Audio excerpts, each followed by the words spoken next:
junket to try to raise some resources to build this Mishkan, and he has the experience that every rabbi I know wishes they had, which was the people bring too much, right?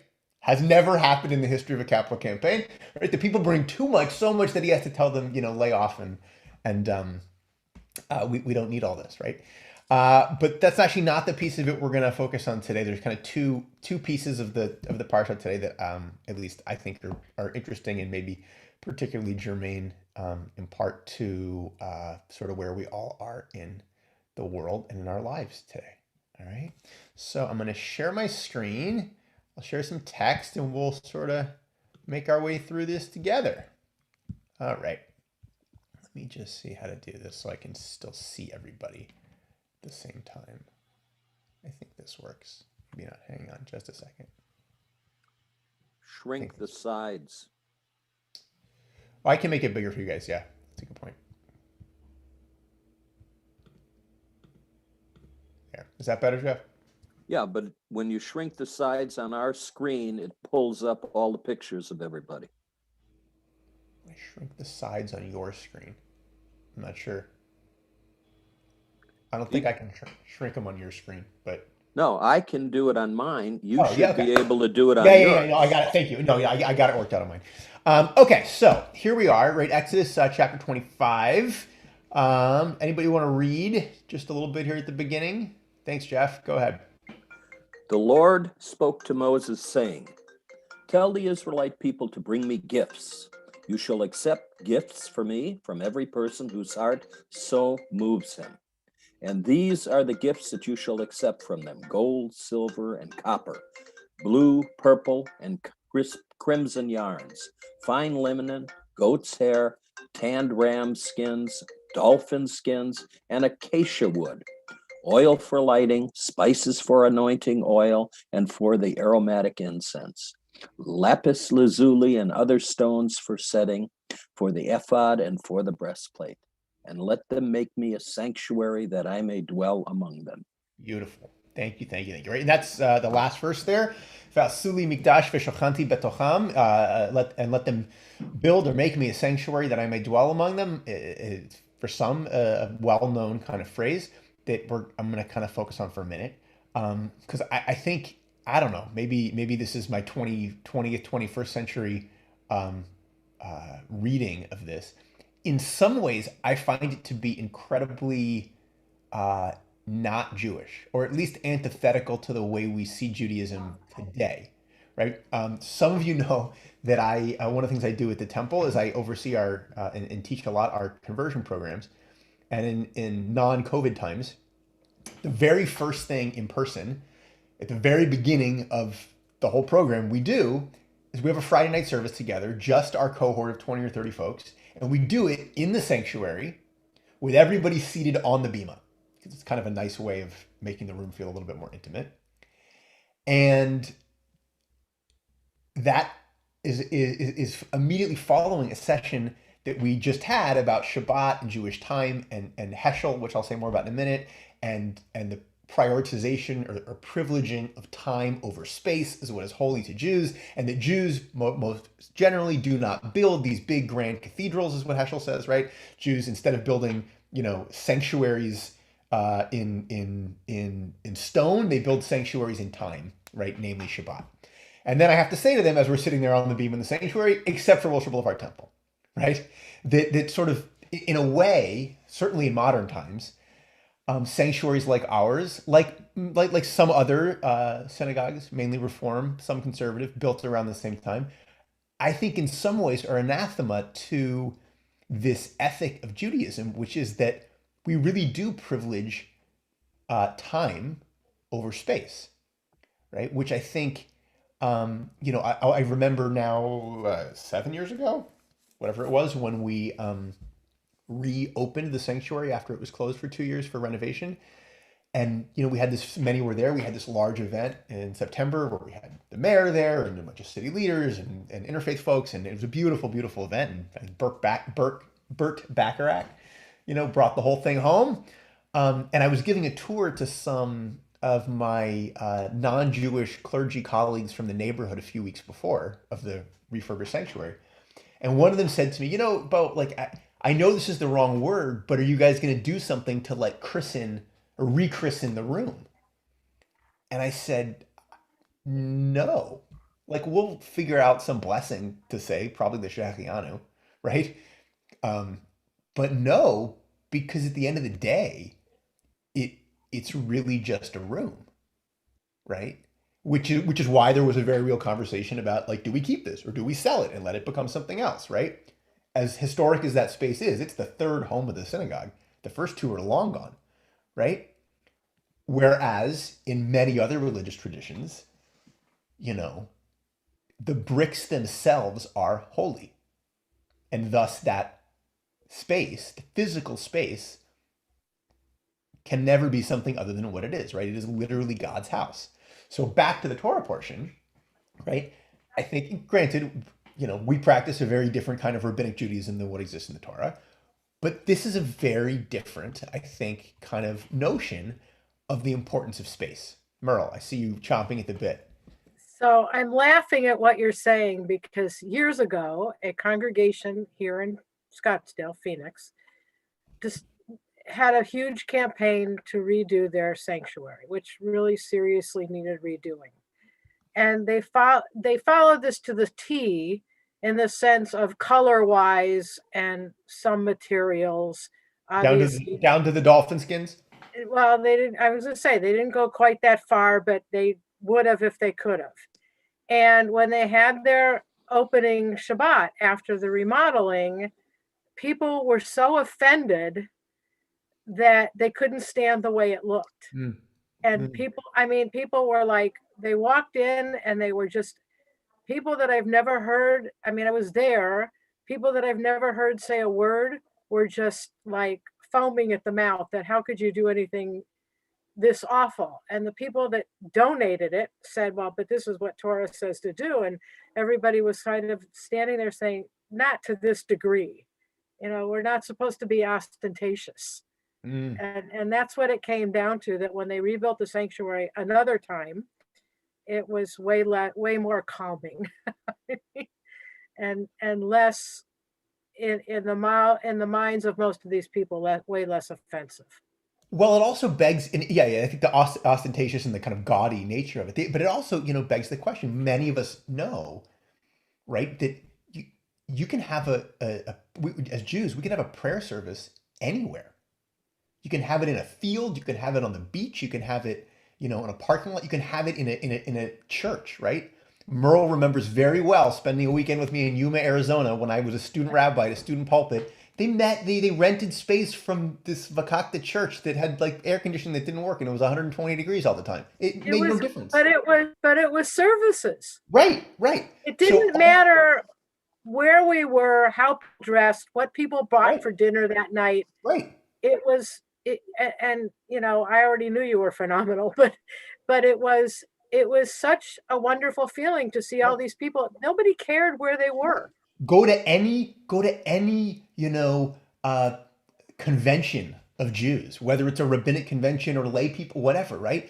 They put 5,000 Jews in a ballroom at a convention center and have Shabbat, or in a hotel ballroom, right? Think of, we're very unique in that we are one of very few synagogues, at least in Los Angeles, that have High Holy Day services in our sanctuary.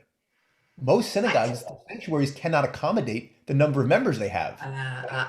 So, they have them in a hotel ballroom, or Temple Isaiah used to go to Royce Hall, or, the Lux Hotel, or the Wadsworth Theater at the VA. Or think about us. I was just talking about the restoration of the sanctuary. We did them at the Dorothy Chandler Pavilion for a year, and a lot of people liked it better, right? Or a church.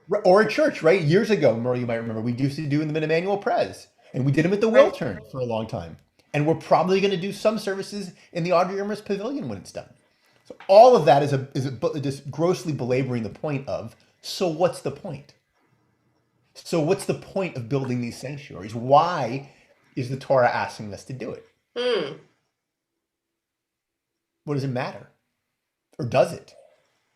Maybe it mattered for them in the desert, a few millennia ago, but not less so for us. You know, there's a literary error that should be pointed out that may make a much more important point. Okay. And it says, let them make me a sanctuary that I may dwell among them. And it should say, because the principle is that God should be dwelling within us and within them.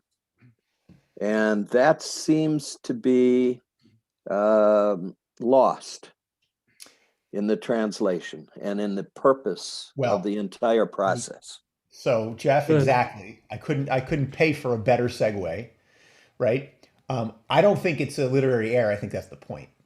And I'm going to get to a commentary in a second that makes it, right? But I think, Penny, and I see your hand in just a second, right?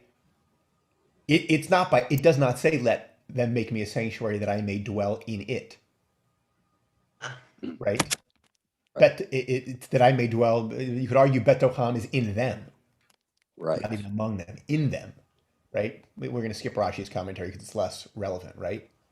Well, I can add something to that, just to expand on Jeff's point. Yeah. We could still do among them because it's a community. Yes, exactly. So that would be God dwelling within this community, not only just within each individual. So we'll go to 16th century Sefer HaChinuch, right? Right? Know, my child, that any commandment that God requires of humankind comes only out of God's desire to benefit us, right? I'll pick on my dad for a second, who would ask, right, when reading this verse of Torah, Brad, I see your hand too. My dad would ask, like, what does God need us to build God a house for? Like, that's ridiculous, right? And the point of this is saying it's not for God, it's for us. God's command to build a tabernacle for us to offer there in our prayers and sacrifices comes not out of God's need to dwell in an earthly dwelling among humankind, but rather out of God's awareness that we need to train ourselves. The verse does not say, and I will dwell within it, but and I will dwell within them, within each and every one of them.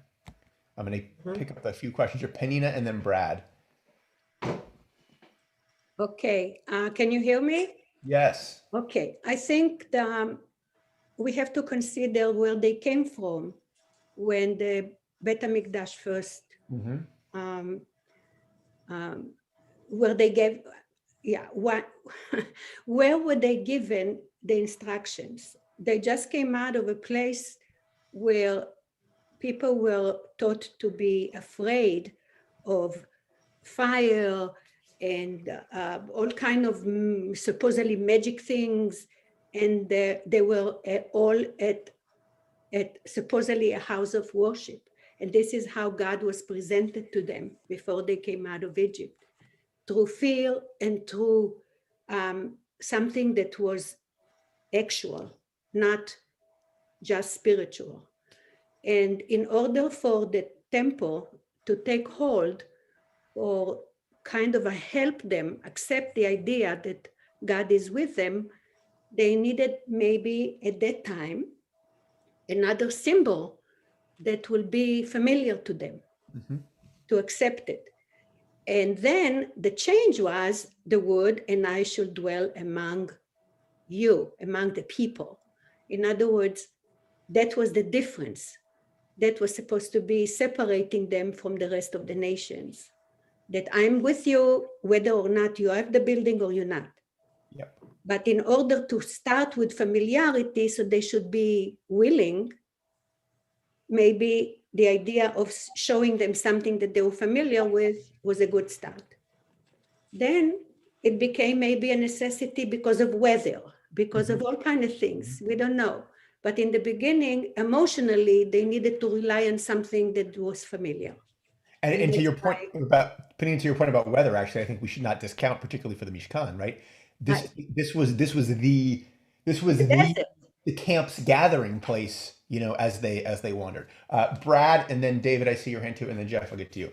Brad. Well, when I read that, I mean, I have a sense of loss because for them, God was immanent. He was present in fire, in smoke, and in the sanctuary with them. And for us, our angst today is God hidden from us, or is he present in a way that it's hard for us to see that he's there?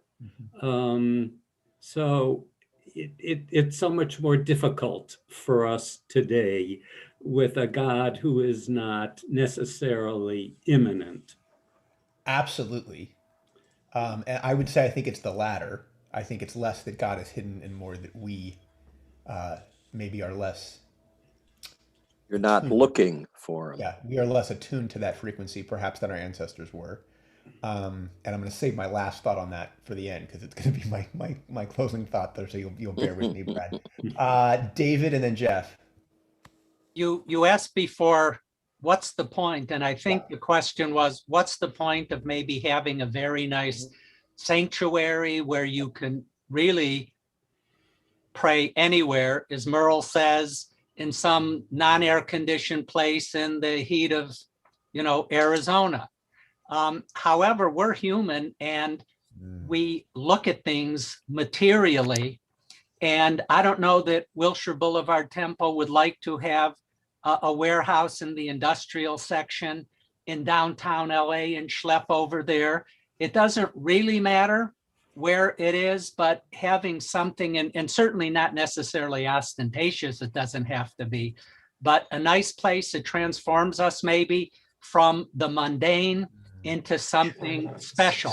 Yes, we could wear cutoff shorts and tank tops to the temple, and it doesn't change who we are, but it does change who we are.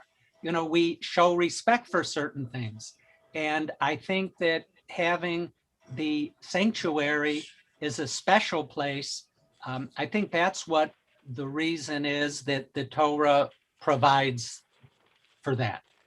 I think that's such a salient point, David, because I agree it doesn't need to be ostentatious, but two thoughts come to mind.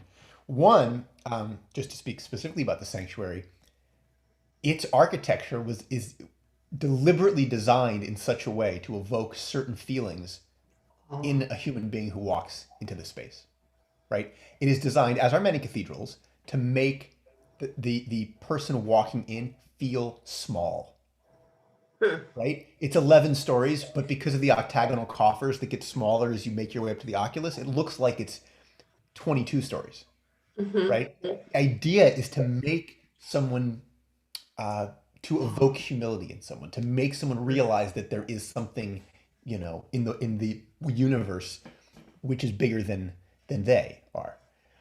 The other piece that I would say, which kind of, Brad, gets to a little bit of what you were saying, is with all due respect to, the verse from this week's Parshat, I would argue that the point is that we build, and David, you started to say this, we build these things for us, not for God, right? And for what it evokes in us. Yes, of course, you can have a beautiful Shabbat service on the beach. But I think every single one of us who have ever walked into our sanctuary, and I don't mean to just say that we have the greatest sanctuary in the world, there are many other beautiful sanctuaries in the world, right? I think particularly sometimes of the Spanish synagogue in Prague, which I think in some ways is reminiscent of Wilshire. There's certainly many in New York and other parts of the country and all over places in Europe where they survived and in Israel. But any of us who've walked into the sanctuary at Wilshire, there is a feeling you get when you walk into that room. At least I do, no matter how many hundreds, if not thousands of times I have, right? And it reminds me of this story that I love. Some of you have probably heard me tell it, about a sage named the Seer of Lublin. And as the story goes, that when the seer was a little boy, he lived in this house, and there was a meadow behind his house that led to the woods. And then in the morning, the seer would wake up before anybody else in the house, and he would go out the backyard, go through the gate, go across the meadow, and go into the woods. And then he would come home. And one morning, his father, presumably standing in the kitchen looking out the window or whatever, sees his little boy coming back across the meadow, and he comes in and says, what were you doing? Where were you? It's early in the morning. Why are you out of the house? He says, I was out in the forest. And his father gets a little bit concerned because the forest, can be a dangerous place for a little boy, certainly in the early morning hours. And he says, Dad, I go out there into the forest every morning. And his father says, why on earth, are you going out into the forest every morning? He says, oh, well, I go out into the forest every morning to talk to God. And his father sort of, on the one hand, thinks that's lovely and a little poetic. But on the other hand, thinks it's ridiculous and says to his son, that's lovely, but the forest is dangerous. And as you well know, you know, you can talk to God anywhere, right? You can talk to God in your bed. You can talk to God in the living room, in the kitchen, in the bathroom, because God is the same everywhere, right? You know that. You've been taught that. God is the same everywhere. The little boy looks at his father and he says, I know, Daddy. I know God is the same everywhere. But I'm different. But I'm not. Exactly. But I'm not. And I think that's the point to me, right? The hope is, David, to your point about cut off jeans and tank tops, that God is not imprisoned in the sanctuary at Wilshire Boulevard Temple or anywhere else. But hopefully that when we walk into that space, we leave some of our mushagas from the parking lot behind, or an hour or whatever.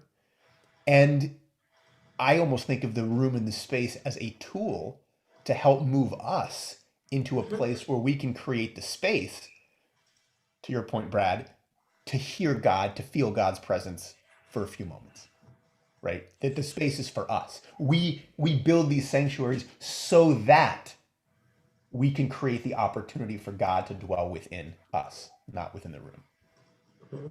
My 2 cents. Jeff, you've been waiting patiently. I know you had a hand up.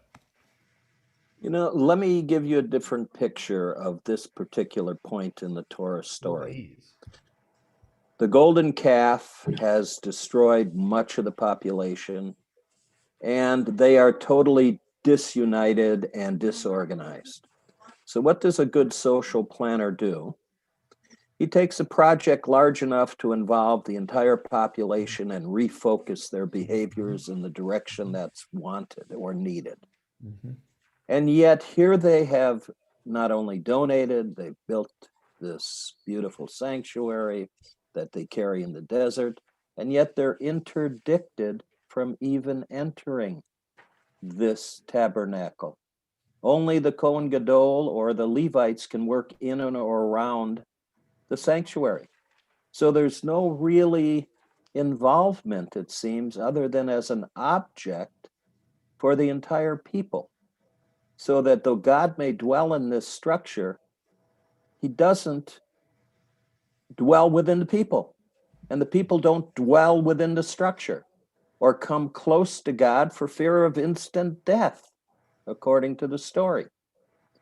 So it's difficult, maybe not so difficult, to understand why people don't have God dwelling within them, that they aren't a part of this sanctuary. Only the Levites carried the sanctuary and weren't even involved other than in maintenance tasks.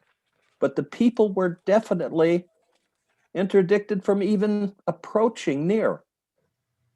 So it's strange that it becomes such a symbol. Agreed, Jeff. The only exception I would take is that the people were deeply involved in the construction of it and in the conception of it, right? Which is also the point, right?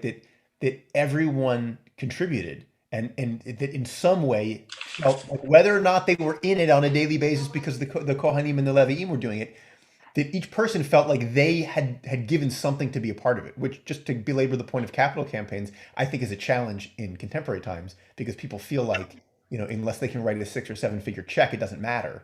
Exactly. And it becomes short-lived. Correct. That sense of joy that you Correct. gave. Correct. I mean, I don't know if it's true or not, but someone told me many years ago that the Nan, you probably will know this, that the 63 school building, the 2-story school building, when it was built, that Rabbi Magnin literally sold, it's a brick building, literally sold red bricks, 4 inches by 3 inches, whatever, I have no idea what the dollar amount was, but something, very inexpensive. But the idea being that anyone could feel like they were, literally had put a brick into this building. Been a part, yeah. Yeah, yes, been a part of this building. And Rabbi? so, sorry? Oh, go ahead. No, I was going to say that, and Mary, and then I see your hand, that I agree, Jeff, that on a day-to-day basis, that may very well be the case. But I think about, people who give money to a university or to a museum, not a significant amount of money, but enough to get their name on a thing, or whatever, to help build some new dormitory or library or whatever that they're never going to walk into. I think they still feel connected to that even if they're not there every day. That may be the worst of our ego, though. That's the trouble. Oh, Absolutely. I don't think so. Can I speak? Marian, it's your turn. Yeah, Miriam, go ahead. And then Susan. Thank you. I have different conflicting feelings about this Parshat Terumah right in the beginning. And I think Jeff brought up a very interesting point, something I have never, ever thought of before. He's asking Israel to bring gold, silver, very precious stones, very expensive items. Not only that, but when you bring the acacia wood, you're going to put gold over it, both sides, in and out, we're told later. Inside it's also gold and beautiful. And these are people that are in the desert. They're not in cities. They don't have competing things going on a Shabbat morning. They are open, but as Jeff said, they are not allowed into a place, into a structure, into a building, an edifice, so to speak. But they will pray because they have that thing together to pray, and they will not go anywhere else, to the mall, to the stores, to a movie, etc. Now, in today's world, we wake up on a Shabbat morning, and many of us need to go to a structure, whether you're Orthodox, conservative, Reformed, Reconstructionist, whatever you are, you need to connect. Today, we have so many disconnected Jews. They belong to nothing. They do not raise their children Jewish, giving them a huge burden of raising children that don't know what it is to be Jewish, don't know what it is to have a lovely memory of lighting Shabbat's candles. You go out afterwards, you're giving your children a memory. We have people that need, for their own health, as Americans, as Jews, as evolved adults, they need a place to go. They don't have to go, but they know that it's there for them to enter, to be welcomed, to pray to God together with other Jews, however you pray. You can also stay home and pray meaningfully too. Nobody says you don't have to go, but you can stay home. But the point is, we're talking about different Jews in the desert and different Jews today who need that feeling towards another Jew, and not to grow up their entire lives without being given that feeling of Zionism to Israel, of to think of your fellow man on a daily basis, because that's what Judaism is. So for me, this is all very interesting. I have one more point. I'm sorry to talk so long. One more little point. And that is, God is asking them to build a dwelling place, as we said, mostly for them, because he will dwell within them. He does not have to dwell within it. And we've gone over that point already. But as he's asking for the most beautiful they can do, not just a structure. When we're told to build a sukkah, it says to build the most beautiful sukkah. Hadarat HaSukkah, the decoration of the sukkah is very important, above and beyond buildings. So somehow in Judaism, early on, just the beginning of Shemot, we are told that when we build, we should build it beautifully, not ostentatiously, but we rely on our architects and our builders of Rosh Boulevard Temple, of Sinai Temple, of other temples, to build a lovely structure. And so that is part of Judaism. Miriam, thank you. I want to hit, because also Casa put this in the text. So Casa, you mentioned that the bricks you thought was a great idea because a lot of people would have liked to buy pavers. Just a quick tease. Stay tuned. There's another opportunity at a even more accessible level coming. So stay tuned. Susan. Yes, I'm not muted.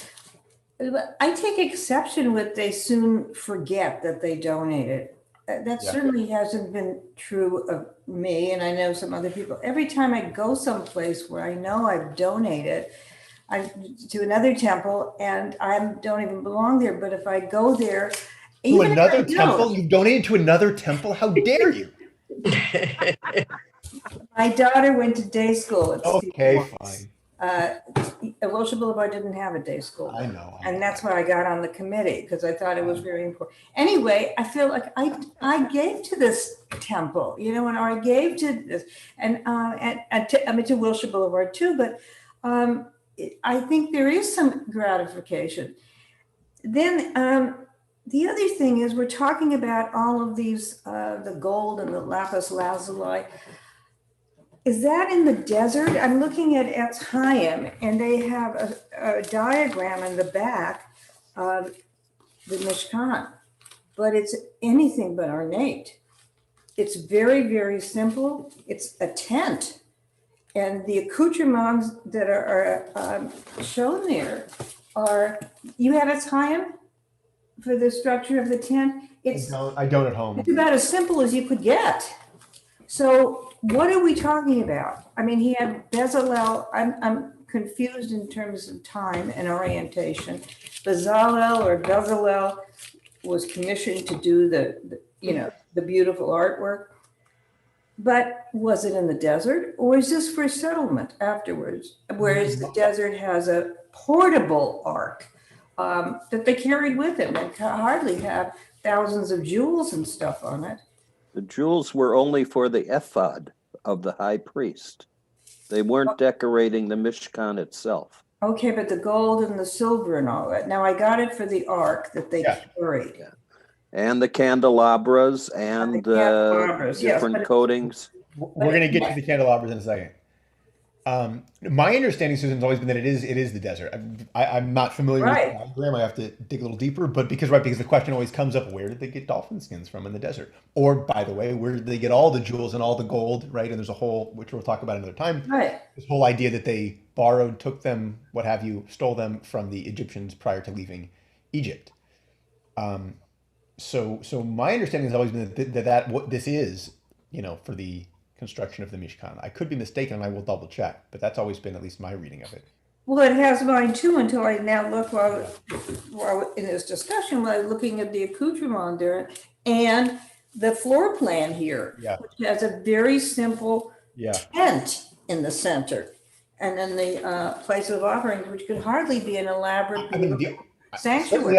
Certainly I know the architecture, right, of the structure was different than the temple that was eventually built in Jerusalem. Right. But in terms of the, interior decorating, that I always thought applied to the Mishkan itself. But I'll do a little digging. That's what I thought.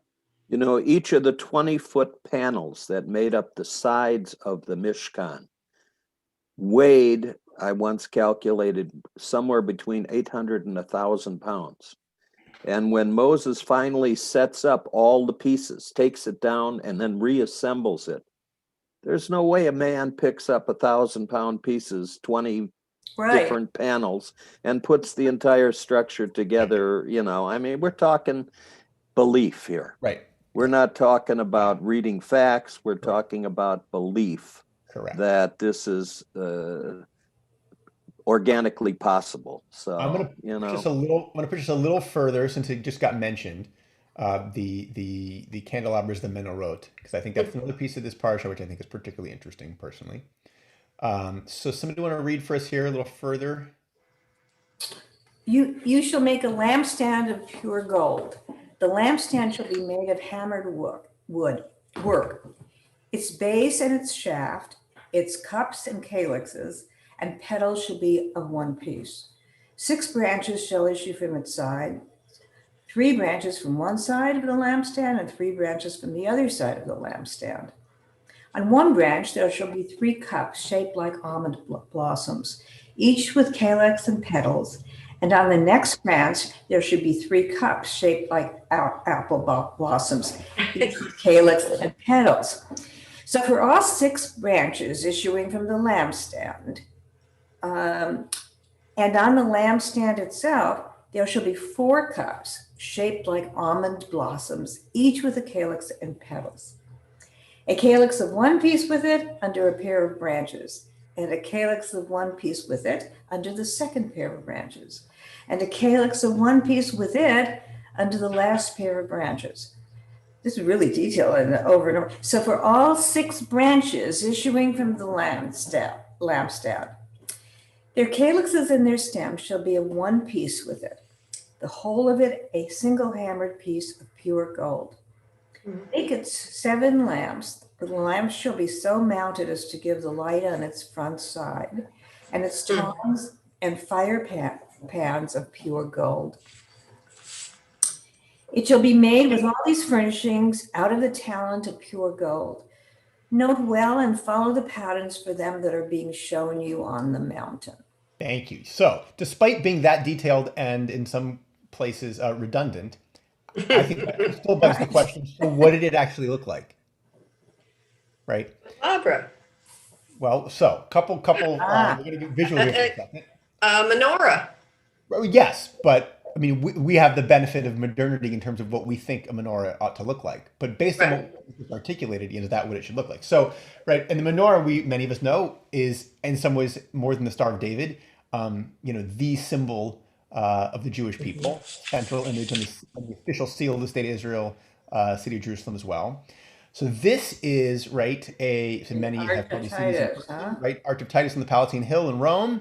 Right, this was commissioned about a decade after the Second Temple was destroyed in the year 70 of the Common Era, right? It was common for, emperors, what have you, to memorialize their conquest, right? And here are the Romans presumably carrying one of them anyway, these menorot, which has the symbol that we tend to think of as a menorah, out of the temple, right? Now, I'll make a connection that many of you probably are familiar with, but some may not. I know Nan is, right? Oh, our temple, there they are. Peter Allen. I was going to say that. This is, I mean, I can't quite get them next to each other. This is the same one. This. Right. Yeah. Also, when I look at on the bima. Yes, that's exactly what those come from too. I don't have a picture. It's always looked the same as what's in the murals or what's in that picture. Correct. So that being said, okay, about 1100 years later, right? So we're now in the 13th century, 12th century, end of the 12th century. Maimonides comes up with what he thinks the menorah looked like. He comes up with something a little different. Wow. He comes up with something it's like barbecue. Right, that has straight arms, right? I'm gonna see if I can make it a little bit smaller, right?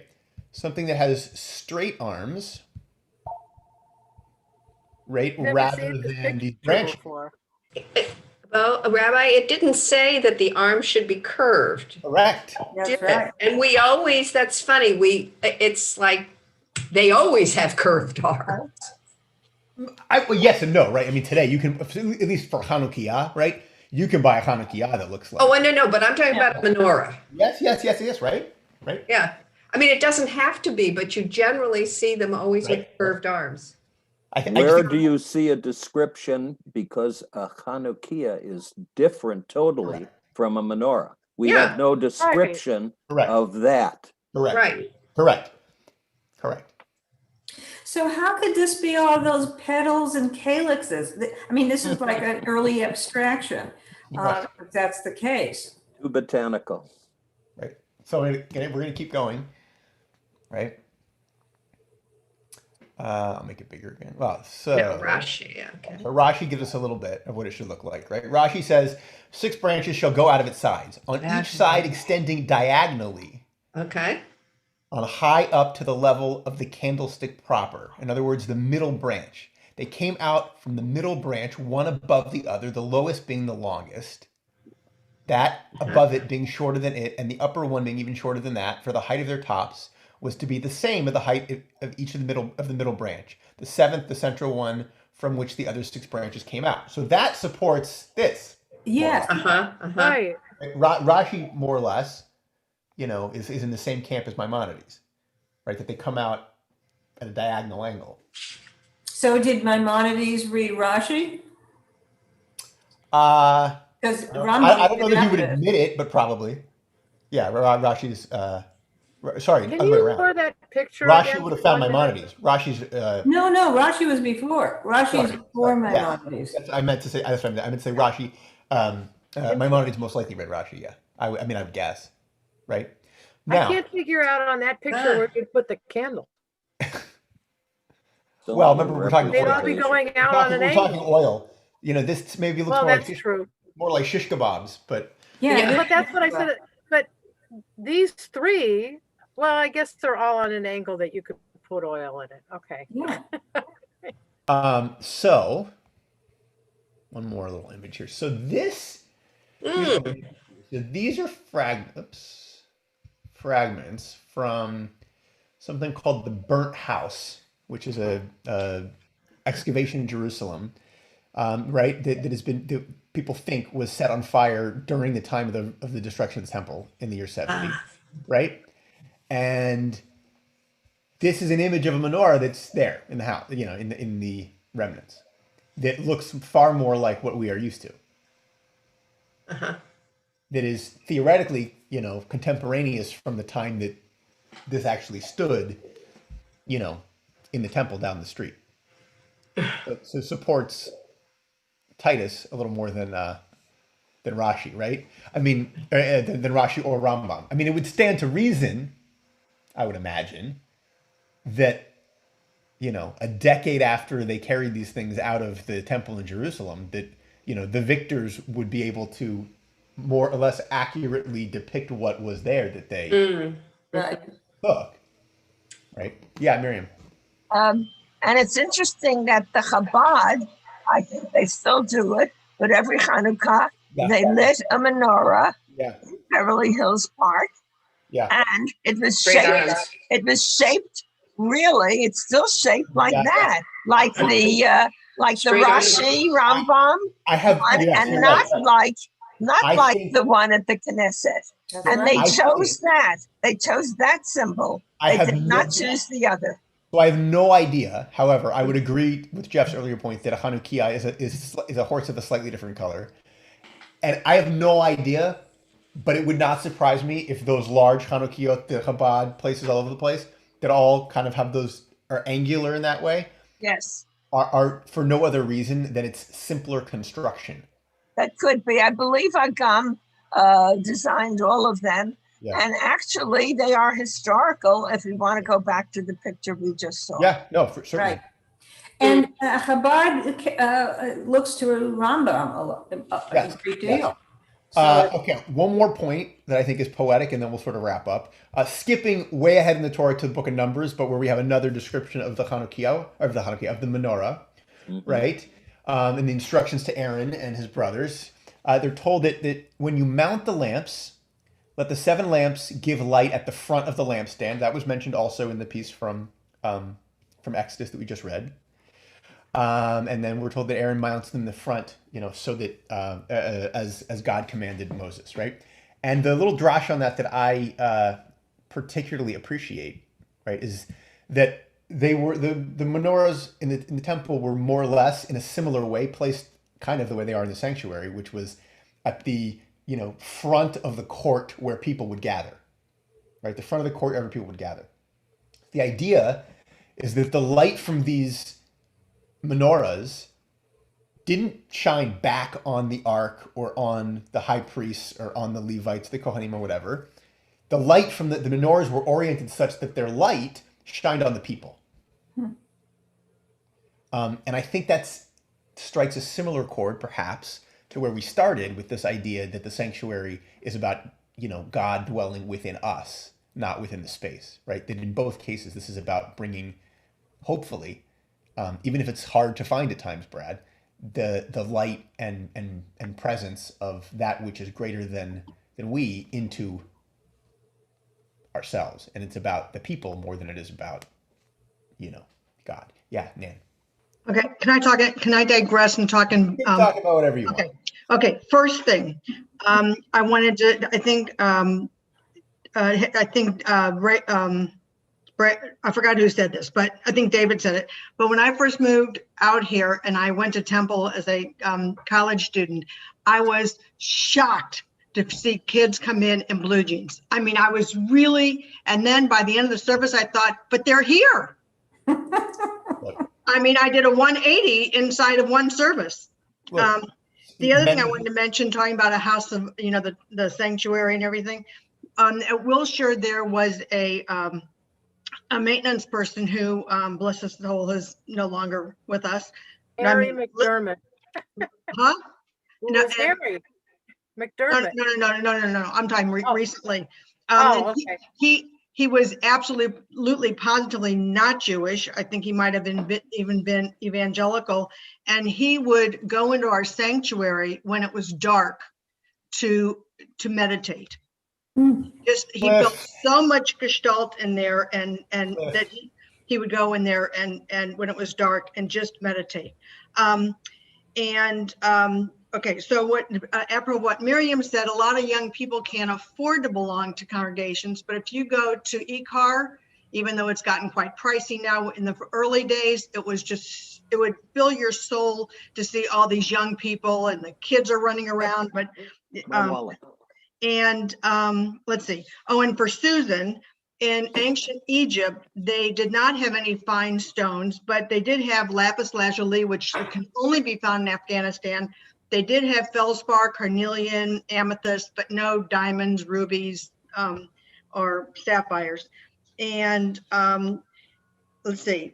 You also forget that Ethiopia ruled for over 6 decades, and they brought precious stones that were mined there, and in fact were the keepers of King Solomon's mines. Right. Okay. And Brad, will you please tell us what the ribbons are on the wall behind you? Brad, are you still there? Yes, I'm here. It's very mundane. It was for my wife's 70th birthday. We wanted to give her something that would mean something to her. She's not particularly materialistic, so each of her family members gave her a ribbon. And there's an inscription on each of the medals explaining what she means to us. And we had a ceremony, a ribbon presenting ceremony. And then when I was done, we framed them and hung them. Oh my God. Very nice. That's the story there. Rabbi, can I ask a question? Yes, I'll give you the last word. How would you tell us to use menorah, since we use only Friday night 2 candles lit for Shabbat and the Hanukkah once a year? Who and when and why would we use the menorah? Ooh, good question. There's no practical reason to use one. Right. Because, theoretically their use was in the temple, right? That being said, something I learned many years ago, actually, you can light more than 2 candles for Shabbat. 2 is just sort of what we all do.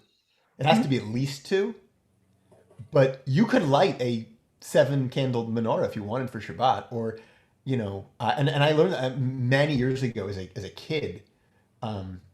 The one time in my life as a child that my family was invited to a more traditional family's house for Shabbat dinner, a pretty traditional family's house for Shabbat dinner, and the hostess, she lit this candelabra that had 4 candles. It was this silver candelabra with I think 4 or 5 candles on it, and she lit it because it corresponded to the number of children she had, and that's what she did for Shabbat. And I remember my mother thinking it was very strange because you light 2 candles for Shabbat, and they had this whole conversation about it. So there's nothing one would use a typical menorah for, other than something that maybe in the china cabinet or on the shelf. Rabbi Leader has one on top of the bookshelf in his office at the Irma's campus. And Nan knows, I think we've got a bunch of them lying around in different places at the temple. Yeah, Brad. Yeah, I just wanted to come back to the comment that you made at the beginning where you felt that God is not hiding from us. But the Torah does end with God saying he's going to hide his face from us. Right. That's how it ends. So that is, from my perspective, the source of our angst. When we don't have a cloud, when we don't have fire, when we don't have a presence in the sanctuary, that's the source of our modern angst. Put it that way. I think it's a great point, and Brad, I think it's an oddly maybe poetic point to end on, as I mentioned that we're walking into Purim next week, right? Which is a story in which many would argue God hides, God's face from. It's the only book in the Megillah is the only book, the book of Esther, that God is not mentioned in. Brad, there's a book, can I mention and recommend it? Yeah, it's called Hashkafa Pratis, and it talks about appreciating God's presence in the world today and whether or not it exists. So it's an interesting, very short read that you might enjoy. Hashkafa Pratis. Can't even begin to figure out how you would spell that. Hold on, I'll show it out. Can I add something regarding the jewelry? And yes, go ahead, Penina. I'll give you the last word. Okay, I'll try to make it fast. Jews did not wear golden earrings. They weren't supposed to. That was an Egyptian custom. And giving all this gold that they owned and the jewelry specifically was a gesture of changing identity. All of no more Egyptian. 140 pages. So that shedding of the jewelry and giving it away to build this building was also a change in their outlook of where God is and how it's going to be functioning among them. And the materialistic gesture is shedding this Egyptian custom of giving all those earrings and the chains and the stuff away. Shedding this custom as a way of ushering in a new chapter. Second, it wasn't a building. It was carried from one place to another. It was more like an ark, like a tank, something you want to call it. I don't know what. And so that's all I have to say. So it had more symbolism in the jewelry and the gold than you think. So I have one question. I don't understand. I'm reading the very end of Deuteronomy and it doesn't say God disappeared. It says, never, it actually a paean, an eulogy to Moses. Never again will there rise a prophet. Right. No, but there is a statement where God says he's going to hide his face. Oh, yes, but some of it is earlier, not at the very end. Well, it's... if you do this, then I'm going to hide my face. If when you enter the land, you behave this way, this way, and this way, then in essence, and not at the end. And in fact, that comes after the prophets and stuff. We can take up God's abandonment next week as we focus on Purim. Shabbat shalom. Thank you. Thank you, Rabbi. Thank you. Thank you. Hi, Miriam. How are you? Are you okay, Miriam? I'm well. I'm very well. Thank you. I wake up painless and painless. And I say thank you for just being vertical and getting out of bed at my tender age. I am so grateful. And she always replies, sweetheart, you're welcome. Well, I don't know if there's a sexist comment there, but I appreciate the fact that you're well. I wish I woke up without pain, but that's a different story. I'm aware of all the people that do not. Yeah. Susan, how are you? To me? Are you well? Mm-hmm. I had some reaction to my first shot. That's your first shot or your second? Wait, what? You had reaction to your first or your second? The first. I've had fever several nights. Uh-huh. And by the way, doctor, I had an arthritis response. and I normally take colchicine for it. Colchicine is a very specific medication for gout. It has, which is what if you have gouty arthritis, then that is the medicine of choice. Except you can also treat an acute reaction with a prednisone pack for 7 days, and it will abate the reaction fairly quickly. Yeah, so I don't have prednisone. I have colchicine on hand, but my reading is that they're testing colchicine now for curing COVID when people get it. Unlikely, but who knows? It would be nice. So that, and they say would diminish the potency of the shot. Well, anyway. it's the main thrust of the death that COVID brings doesn't relate to the orthopedic system or the bony system. It's actually deals with blood clotting and thrombosis within the microvessels of the kidney and the heart, and that's what kills people, in the lungs as well. Right. So it's a aspirin a day minimum, or when you're in the hospital with this, unfortunately, they actually anticoagulate you as a treatment and a preventive of death. So, it's got so many very unusual attack angles of this virus within our body's immune system. That's why it is so deadly effective in its effects on us. So, very difficult. Well, thank you for that additional explanation, because my rheumatologist said, go take the colchicine. But then my husband said, you take it and you're going to diminish the potency of the vaccine. So I haven't taken it yet, but aspirin or Tylenol helps. So, I would not utilize the colchicine specifically. That would be my personal feeling, but, do what your doctor tells you. But the bottom line is there's an entity called tachyphylaxis, which means that your liver, after 6 to 10 days of use of any medicine, begins to decrease its effectiveness because it hypermetabolizes the medicine through the liver. Would that also include the acetaminophen or Advil? Probably, but again, people take so much of it that you can overcome the blocks that occur or the metabolic effects of it.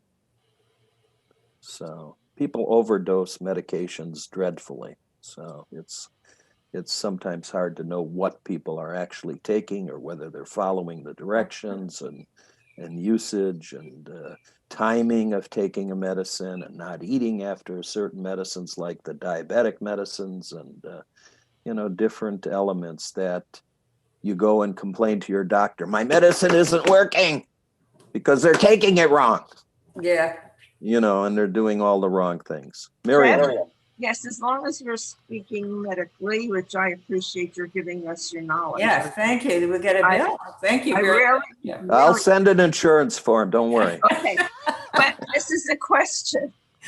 Is there anything in the way of food or a vitamin that we should be taking at this time that would help or not? Or is nothing we can do? Honestly, I have never been a great fan of taking large doses of vitamins of any sort. Your body and your intrinsic meals and the metabolism of your food creates those vitamins. And when you take in an amount of vitamins over and above what your body needs, you just poop it out. So, it's kind of, you have to be a believer. But I wouldn't hesitate to take additional doses of vitamin D, of vitamin C. Those are easy to take and are thought to be somewhat helpful because most people our age are vitamin D deficient. They don't spend time in the sun to replenish their vitamin D, which is a natural response to the sun. And you tell that to young people too, Jeff, like to 60-year-olds to Young people at 60. yeah, that's a young person. Of course, it depends on your perspective. I can see that. Listen, you're young. I am. Susan is I young. am. And I'm old, but you two are young. And, Yeah. you know, and I'm old and grateful. They go You together. are, and graceful. I thought You are the See- role model that everyone should appreciate. Right. Seriously. I don't think so. Well, we do. No, I have a huge amount of faults. Well, that's a different story. I can see that. I have to talk to your husband in order to find out more about that, but that's a different story. I'm going to answer my telephone. Okay. Hello? Okay, thank you for the advice. All right, no problem. And see you next time. Have a nice All Shabbat, right. everybody. Have a good Shabbat. See you at temple tonight. Jeff, I enjoyed the